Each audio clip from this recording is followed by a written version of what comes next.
So I was in downtown Boston, living there, and me and my companion were walking down the street, going from a member's dinner appointment. So we just had dinner with a member.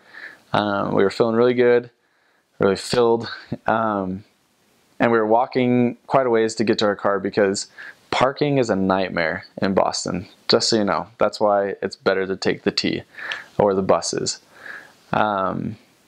So we're walking to our car, which was a couple blocks away, and this lady walked past us on the other side of the street, and she crossed over right after we had passed and then went down the street, and we were walking the opposite way.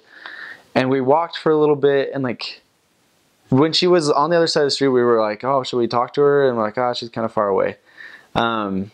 So we keep walking, and after about 100 yards, we stop and look at each other. We're like, you feel that? And I was like, yeah. And he's like, we need to go talk to her. And so we just book it. Like we just run down the street.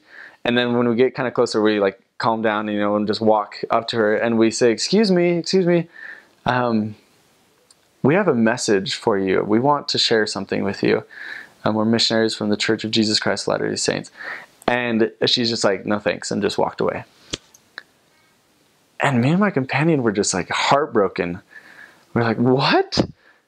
That felt so real. Well, why did nothing happen? We like had this expectation of like, oh my gosh, like the Spirit just prompted us.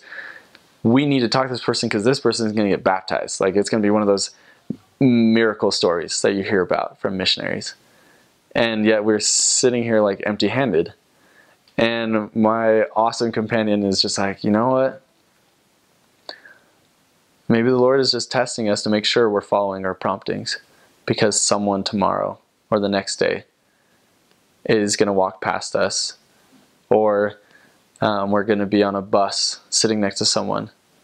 And if the Lord prompts us then we will be ready to act. And that was a huge lesson to learn, that, you know, sometimes these promptings, they're to make sure that we are still faithful, that we still trust in the Lord, so that when the time comes where we really need to be ready, He knows He can trust us with that prompting, because we're always going to act. And so I loved that. And that's something we learned from our prophet, President Monson. He's always on the Lord's errand, always acting on promptings. Very, very important, for sure.